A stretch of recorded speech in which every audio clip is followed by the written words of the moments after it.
सायंकाळी 6:30 वाजता नाशिक पाथर्डी शिवारातील नांदूर रस्ता भागातील वालदेवी नदीपात्रात गणेश विसर्जनासाठी गेलेल्या पाथर्डी फाटा भागातील म्हाडा कॉलनीमधील ओंकार चंद्रकांत गाडे आणि स्वयं मोरे या दोघा युवकांचा पाण्यात बुडून मृत्यू झालाय।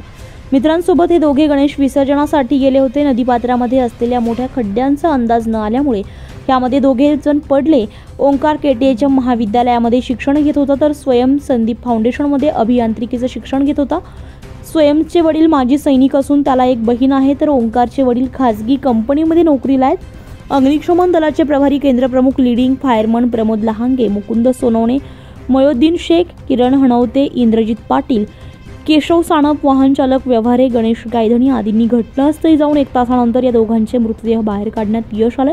या संदर्भात अधिक माहिती अग्निशमन दलाचे प्रभारी केंद्रप्रमुख लीडिंग फायरमन प्रमोद लहांगे यांनी दिली आहे। यावेळी वरिष्ठ निरीक्षक अशोक शर्माळे यांच्या मार्गदर्शनाखाली पंचनामा करण्यात आला।